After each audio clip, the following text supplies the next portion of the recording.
ഇന്ന് നമ്മൾ എളുപ്പത്തിലുള്ള ഒരു സ്നാക്കാണ് റെഡിയാക്കുന്നത്. നല്ല പഴുത്തിട്ടുള്ള നേന്ത്രപ്പഴം വീട്ടിലുണ്ടെന്നുണ്ടെങ്കിൽ പെട്ടെന്ന് ഒരു ഗസ്റ്റ് വരുന്ന സമയത്തോ അല്ലെങ്കിൽ 4 മണിക്ക് കുട്ടികൾക്കൊക്കെ വേണ്ടിയിട്ട് ഒരു 10 അല്ലെങ്കിൽ 15 മിനിറ്റിൻ്റെ ഉള്ളിൽ എളുപ്പത്തിൽ ഉണ്ടാക്കാൻ പറ്റുന്ന ഒരു പഴം കൊണ്ടുള്ള ഈസി സ്നാക്ക്. അപ്പോൾ ഇതെങ്ങനെയാണെന്ന് നോക്കാം. അപ്പോൾ ഈ ഒരു സ്നാക്ക് റെഡിയാക്കാനായിട്ട് നന്നായിട്ട് പഴുത്തിട്ടുള്ള 2 നേന്ത്രപ്പഴം അല്ലെങ്കിൽ ഏത്തപ്പഴമാണ് ഇവിടെ എടുത്തിട്ടുള്ളത്. അത്യാവശ്യം നന്നായിട്ട് പഴുത്ത പഴം തന്നെയാണ്, എന്നാലേ നല്ല ടേസ്റ്റ് ഉണ്ടാവുള്ളൂ. ആ ഒരു കറ കുത്തുന്ന ടേസ്റ്റ് ഒക്കെ ആണെങ്കിൽ അത്രയ്ക്കൊരു രുചി കിട്ടില്ല. അപ്പം ഈ പഴം ആദ്യം ഒന്ന് തൊലി മാറ്റിയതിന് ശേഷം ചെറുതായിട്ടൊന്നങ്ങ് മുറിച്ചിട്ട് കൊടുക്കാം. ഇത്രയ്ക്ക് ചെറുതാക്കണമെന്നില്ല, നമുക്ക് നന്നായിട്ടൊന്ന് മിക്സ് ചെയ്തെടുക്കാൻ വേണ്ടിയിട്ടാണിത്. കൈകൊണ്ട് ആദ്യം ഒന്ന് ചെറുതായി ഉടച്ചതിന് ശേഷം ഇതുപോലെ ഒരു ഗ്ലാസ് എന്തെങ്കിലും വെച്ച് ഉടച്ചെടുക്കുകയാണെങ്കിൽ കുറച്ചുകൂടി എളുപ്പമായിരിക്കും. അത്യാവശ്യം നല്ല പഴുത്ത പഴമാണെന്നുണ്ടെങ്കിൽ പെട്ടെന്ന് തന്നെ ഉടഞ്ഞ് റെഡിയായി കിട്ടും. മിക്സിയിലൊന്നും അടിച്ചെടുക്കേണ്ട ആവശ്യമൊന്നുമില്ല, ഇതുപോലെ അങ്ങ് ഉടച്ചെടുത്താൽ മതി. കാരണം ചെറിയ ചെറിയ തരികളൊക്കെ അതിൽ ഉണ്ടാവണം. ഇത് മിക്സ് ചെയ്യുന്ന സമയത്ത് തന്നെ ഇതിലേക്ക് മധുരത്തിന് ആവശ്യമായിട്ടുള്ള ഒരു 2-3 ടേബിൾ സ്പൂൺ പഞ്ചസാര ചേർത്ത് കൊടുക്കുക. ഓരോരുത്തരുടെ മധുരം നോക്കിയിട്ട് പിന്നെ പഴത്തിൻ്റെ മധുരം നോക്കിയിട്ടും ചേർത്ത് കൊടുത്താൽ മതി. പഞ്ചസാര ചേർത്തിട്ട് ആദ്യം ഒന്നങ്ങ് മിക്സ് ചെയ്തെടുക്കാം. എന്നിട്ട് പെട്ടെന്ന് റെഡിയായി കിട്ടാൻ വേണ്ടിയിട്ട് നമുക്ക് ഗ്ലാസ് വെച്ചിട്ട് തന്നെ ഒന്നും കൂടെ അങ്ങ് ഉടച്ചു കൊടുക്കാണ്. പഞ്ചസാരയൊക്കെ പെട്ടെന്ന് അങ്ങ് മിക്സായി കിട്ടിക്കോളും. ഇനിയൊരു 1 ടേബിൾ സ്പൂൺ പാൽപ്പൊടി എടുത്തിട്ടുണ്ട്. ഇതിലേക്ക് ഒരു 2 ടേബിൾ സ്പൂൺ ചെറിയ ചൂടുള്ള വെള്ളവും കൂടെ ചേർത്തിട്ട് ഒന്നങ്ങ് മിക്സ് ചെയ്തിട്ട് നമ്മളെ പഴത്തിൻ്റെ കൂട്ടിലേക്ക് ഒഴിച്ചു കൊടുക്കണം. പാൽപ്പൊടി ചിലപ്പോൾ എല്ലാവരുടെയും കയ്യിൽ ഉണ്ടാവില്ല. അങ്ങനെ ആകുമ്പോൾ ഒരു 2-3 ടേബിൾ സ്പൂൺ പാൽ ഒഴിച്ചു കൊടുത്താലും മതി. പിന്നെ പാൽപ്പൊടി ആകുമ്പോൾ കുറച്ചുകൂടി ഒരു ഫ്ലേവർ ടേസ്റ്റ് കൂടുതലുള്ള പോലെ തോന്നുന്നുണ്ട്. ഒരുപാട് വെള്ളം ഒഴിച്ച് മിക്സ് ചെയ്യേണ്ട ആവശ്യമില്ല. കാരണം നമ്മൾ പഴത്തിൻ്റെ മിക്സ് ഭയങ്കരമായിട്ട് ലൂസായി കഴിഞ്ഞാൽ പിന്നെ പൊടി ഇട്ട് മിക്സ് ആക്കുന്ന സമയത്ത് കൂടുതൽ പൊടി ഇടേണ്ടി വരും. ഇതുകൂടെ ചേർത്ത് ഒന്നങ്ങ് മിക്സ് ചെയ്യുമ്പോൾ ഈ ഒരു പഴത്തിൻ്റെ മിക്സ് കുറച്ചങ്ങ് ലൂസായി കിട്ടും. ഇനി ഇതിലേക്കൊരു 1/2 കപ്പ് തേങ്ങ ചിരവിയത് ഇട്ട് കൊടുക്കാം. 1 ടേബിൾ സ്പൂൺ റവ കൂടെ ചേർത്ത് കൊടുക്കുന്നുണ്ട്. സാധാരണ നമ്മൾ ഉപ്പുമാവിനൊക്കെ എടുക്കുന്ന റവയാണ്. വറുത്തതാണെങ്കിലും കുഴപ്പമില്ല, അല്ലെങ്കിലും കുഴപ്പമില്ല.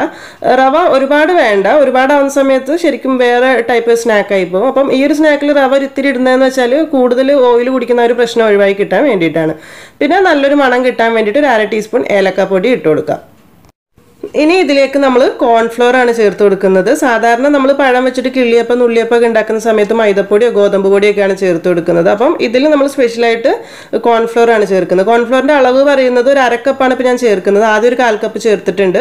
മിക്സ് ചെയ്ത് നോക്കിയിട്ട് ആവശ്യത്തിന് നോക്കി, അതായത് എത്രത്തോളം വേണം നമുക്ക് മിക്സ് ചെയ്യുമ്പോൾ മനസ്സിലാവില്ല. ഇങ്ങനെ കോരി എണ്ണയിലേക്ക് ഇടാൻ പാകത്തിനുള്ളൊരു ബാറ്ററായിട്ട് കിട്ടണം. അപ്പോൾ മിക്സ് ചെയ്യുന്ന സമയത്ത് നോക്കിയിട്ട് ബാക്കി ഇട്ട് കൊടുക്കാം. ആദ്യം തന്നെ എല്ലാ കോൺഫ്ലോറും ഇടണ്ട, ഇതുപോലെ കുറച്ച് ഇട്ട് മിക്സ് ചെയ്തെടുത്താൽ മതി. ഈ ഒരു റെസിപ്പി എന്ന് പറയുമ്പോൾ കുറേ മുൻപ് ഞാൻ മാജിക് ഓവനിൽ കണ്ട് ട്രൈ ചെയ്ത് നോക്കിയിട്ടുള്ളായിരുന്നു. ഇടയ്ക്കൊക്കെ ഉണ്ടാക്കുന്ന റെസിപ്പി തന്നെയാണ്. അപ്പോൾ നമ്മൾ സാധാരണ കിള്ളിയപ്പം ചെറുപഴമൊക്കെ വെച്ച് ഉണ്ടാക്കുന്ന സമയത്ത് മൈദപ്പൊടി അല്ലെങ്കിൽ ഗോതമ്പ് പൊടിയൊക്കെയാണ്. ഇതിലും ഗോതമ്പ് പൊടി അല്ലെങ്കിൽ മൈദപ്പൊടിയൊക്കെ ഇടുന്ന സമയത്ത് ഒരു പഴംപൊടിയുടെയൊക്കെ ടേസ്റ്റാണ് വരിക. പക്ഷേ കോൺഫ്ലോർ കൊണ്ട് ചെയ്യുന്ന സമയത്ത് കുറച്ചുകൂടി പ്രത്യേക ടേസ്റ്റ് കൂടുതൽ കിട്ടുന്നുണ്ട്. ഇനി ഇതിലേക്ക് വേണമെന്നുണ്ടെങ്കിൽ കയ്യിൽ അണ്ടിപ്പരിപ്പോ അല്ലെങ്കിൽ ബദാമോ അങ്ങനെ എന്തെങ്കിലും ഉണ്ടെങ്കിൽ ചെറുതായിട്ടൊന്ന് മുറിച്ചിട്ട് കൊടുക്കുക. ഒന്ന് ഡ്രൈ റോസ്റ്റ് ചെയ്ത് ഇടുകയാണെങ്കിൽ കുറച്ചുകൂടെ നന്നായിരിക്കും. പിന്നെ തേങ്ങാക്കൊത്ത് വേണമെന്നുണ്ടെങ്കിൽ ഇത്തിരി തേങ്ങാക്കൊത്ത് ഇട്ട് കൊടുക്കുക. അതൊക്കെ ഓരോരുത്തരുടെ ഇഷ്ടത്തിനനുസരിച്ച് ചേർത്ത് മിക്സ് ചെയ്തെടുത്താൽ മതി. ഇനിയിപ്പോൾ ഇത് റെസ്റ്റ് ചെയ്യാൻ വേണ്ടി വെക്കേണ്ട ആവശ്യമൊന്നുമില്ല. പെട്ടെന്ന് തന്നെ വറുക്കാൻ ആവശ്യത്തിനുള്ള ഓയിൽ ചൂടാക്കി എടുക്കുക. ഓയിൽ നന്നായിട്ട് ചൂടാവുന്ന സമയത്ത് ഇതിലേക്ക് കുറച്ചായിട്ട് ഒരു പഴത്തിൻ്റെ കൂട്ട് ഇട്ട് കൊടുക്കുക. സ്പൂൺ കൊണ്ടോ അല്ലെങ്കിൽ കൈ കൊണ്ടോ എങ്ങനെ എളുപ്പമെന്നുണ്ടെങ്കിൽ അതുപോലെ. ഒരുപാട് വലുതാക്കേണ്ട ആവശ്യമില്ല, ചെറുതാണെങ്കിൽ കഴിക്കാനായിട്ട് കുറച്ച് ടേസ്റ്റ് ഉണ്ടാവും. അപ്പോൾ ഇത് എണ്ണയിലേക്ക് ഇടുന്ന സമയത്ത് ഓയിൽ നല്ല ചൂടുണ്ടാവണം. എന്നിട്ട് തീ ഒന്ന് മീഡിയം ഫ്ലെയിമിലാക്കിയിട്ട് വേണം ഫ്രൈ ചെയ്തെടുക്കാനായിട്ട്. പഴം ആയതുകൊണ്ട് തന്നെ പെട്ടെന്ന് ഫ്രൈ ആയി കിട്ടിക്കോളും. വളരെ ചെറിയ തീയിൽ വെക്കേണ്ട ആവശ്യമില്ല. നമ്മൾ എണ്ണയിൽ വറുക്കുന്ന സമയത്ത് ഒരുപാട് തീ കുറച്ച് വെക്കുകയാണെങ്കിൽ പെട്ടെന്ന് ഓയിൽ കുടിച്ചു പോകാനുള്ള ചാൻസ് ഉണ്ട്. അപ്പോൾ ഒരു മീഡിയം ഫ്ലെയിമിൽ ഇട്ടിട്ട് തിരിച്ചു മറിച്ചിട്ട് അങ്ങ് ഫ്രൈ ചെയ്തെടുത്താൽ മതി. ഇപ്പോൾ ഏകദേശം 2 ഭാഗം ഫ്രൈ ആയി വന്നിട്ടുണ്ട്. എണ്ണയിൽ നിന്ന് മാറ്റുന്ന സമയത്ത് തീ ഒന്നങ്ങ് കൂട്ടി വെച്ചിട്ട് ഇതങ്ങ് എടുത്തിട്ട് ഒരു സ്ട്രെയിനറിലേക്ക് ഇട്ട് കൊടുക്കാം.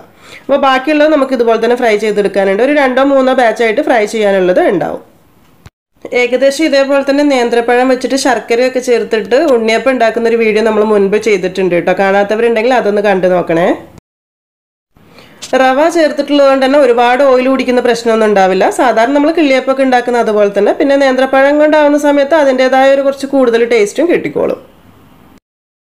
ശരിക്കും ചായയുടെ കൂടെയൊക്കെ കഴിക്കാനായിട്ട് നല്ല ടേസ്റ്റാണ്. കുട്ടികൾക്കൊക്കെ തീർച്ചയായിട്ടും ഇഷ്ടപ്പെടും. പഴം ഒന്ന് ഫ്രൈ ആയി വരും. പിന്നെ അതിൻ്റെ കൂടെ തന്നെ തേങ്ങയൊക്കെ ഉള്ളതുകൊണ്ട് തന്നെ ഒരു പ്രത്യേക ടേസ്റ്റാണ് കഴിക്കുന്ന സമയത്ത്. ഇപ്പോൾ ഞാൻ ഇതിൻ്റെ മുകളിൽ ചെറിയൊരു ഭംഗിക്ക് ഫോട്ടോ എടുക്കാനുള്ള ഒരു ഭംഗിക്ക് വേണ്ടിയിട്ട് കുറച്ചൊരു തേങ്ങ ചെരുവിയതും ഒരു ഇത്തിരി പിസ്ത ഉണ്ടായിരുന്നു, അതുകൊണ്ട് ഒന്ന് പൊടിച്ചിട്ടിട്ടുണ്ട് കേട്ടോ. അപ്പോൾ അതൊക്കെ നമുക്ക് സെർവ് ചെയ്യുമ്പോൾ എങ്ങനെയാണ് ഭംഗിക്ക് വേണമെന്നുണ്ടെങ്കിൽ ചെയ്ത് കൊടുക്കുക, അത്രയേ ഉള്ളൂ. അപ്പം ഇതുവരെ ഈ ഒരു രീതിയിലുള്ള സ്നാക്ക് കൂടുതൽ ആളുകളും ചെയ്യുന്നതായിരിക്കും. എന്നാലും ചെയ്യാത്തവരുണ്ടെങ്കിൽ ചെയ്ത് നോക്കിയിട്ട് ഫീഡ്ബാക്കൊക്കെ അറിയിക്കുക. അതുപോലെ ഈ ഒരു വീഡിയോ ഇഷ്ടമായിട്ടുണ്ടെങ്കിൽ എന്തായാലും ലൈക്ക് ചെയ്യാനും ഷെയർ ചെയ്യാനും മറക്കരുത്. പിന്നെ ഇതുവരെ സബ്സ്ക്രൈബ് ചെയ്യാത്തവരുണ്ടെങ്കിൽ സബ്സ്ക്രൈബ് ചെയ്യാനും കൂടെ മറക്കരുത് കേട്ടോ. Thank you.